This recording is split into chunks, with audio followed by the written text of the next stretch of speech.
Bom dia, meu nome é Paulo, eu sou médico neuropediatra do Serena, que é o Centro de Reabilitação Neuropediátrica do Hospital Menino Deus.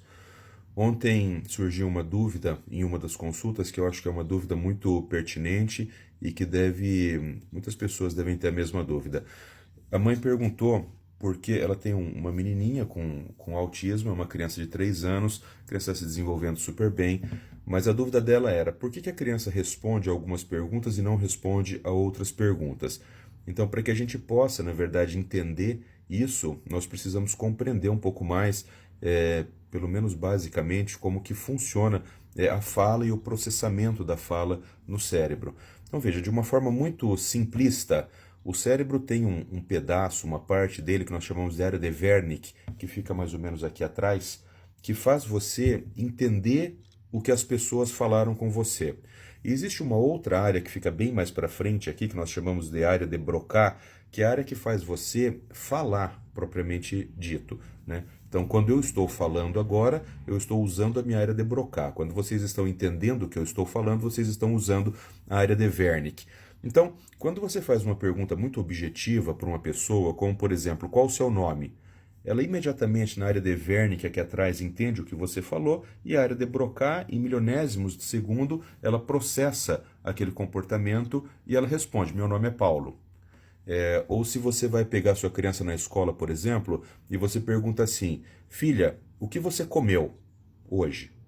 Imediatamente a área de Wernicke processa essa informação e a área de Broca responde, bolacha com todinho, por exemplo.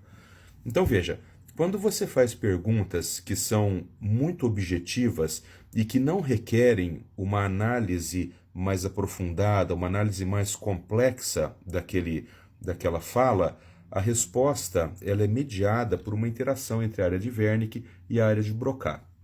Agora, quando você faz uma pergunta que requer uma interpretação para que o comportamento verbal seja criado, ou seja, para que a resposta seja criada, aí não são mais só essas duas áreas. Não é a área de Wernicke entendendo e a área de Broca falando. Existe um fenômeno que nós chamamos de fenômeno do processamento central da informação auditiva, que envolve uma área gigantesca do cérebro aqui em cima. Na verdade, são muitos fenômenos neurológicos que acontecem em sequência para que o teu cérebro compreenda o que aquela pessoa quis dizer e para que a partir dessa compreensão você consiga elaborar uma fala, uma resposta. Então, por exemplo, uma coisa é você perguntar assim, filha, o que você comeu hoje na escola? E a criança vai falar, bolacha com café. Uma coisa totalmente diferente é você perguntar assim, filha, o que você fez hoje na escola?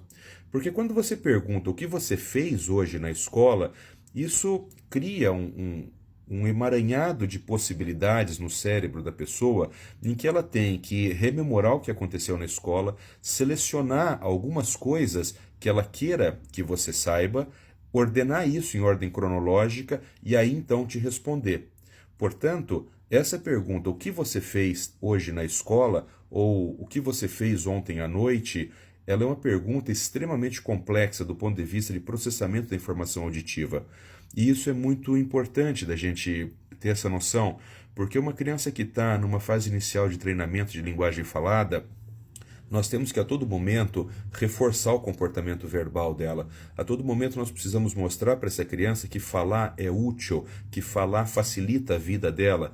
Então é um erro, por exemplo, no caso dessa menininha, que se façam perguntas para ela com nível de complexidade que o processamento da informação auditiva dela evidentemente vai ser insuficiente, vai ser incapaz de emitir uma resposta.